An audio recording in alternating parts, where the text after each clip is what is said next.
Greetings everyone, I hope you are doing well. It's been a while, but don't worry, the Lord has a word for us.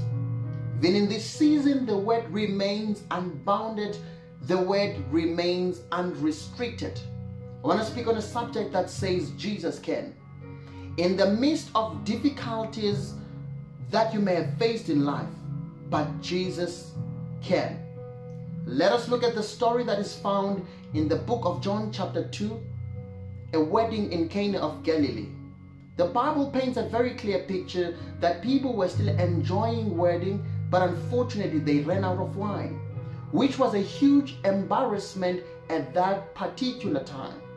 It was going to be a disgrace for that family as well to have a wedding without wine.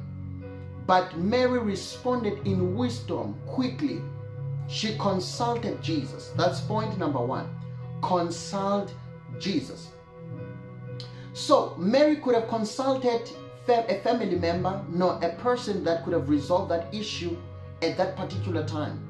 But she decided to consult Jesus because she has got an understanding that Jesus can solve any issue. There is nothing impossible with him. So I want to challenge you to consult Jesus before consulting the friends. Consulting Jesus before consulting the world. Because Jesus has a solution for your problem.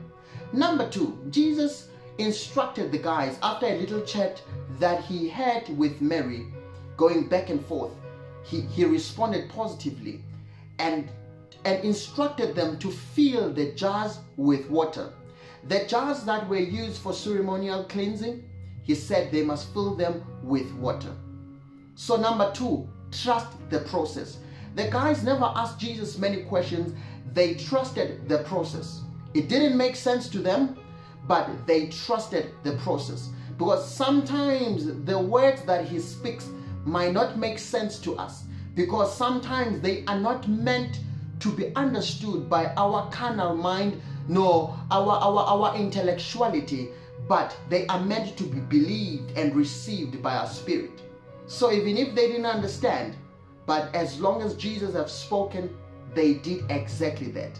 Because Jesus does not need what we need to produce what is needed.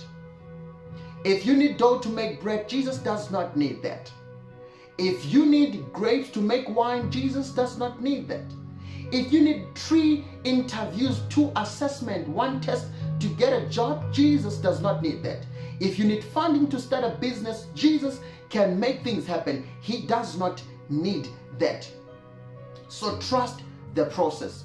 If he has instructed you, do what he has instructed you to do. Number 3, you shall receive the best. So if you consult Jesus, you trust the process, you shall receive the best. Because after the miracle, those that were tasting the wine, they confessed and confirmed that the wine was the best. Because whatever is done by Jesus, it's a must that it must be the best. Jesus can. I see Jesus doing things in your life because Jesus can. I see Jesus changing the story of your life because he can. He does not need what you need to perform what is needed. Jesus is sufficient by himself. His presence is enough. May God bless you. May God strengthen you. May God uplift you. Stay blessed.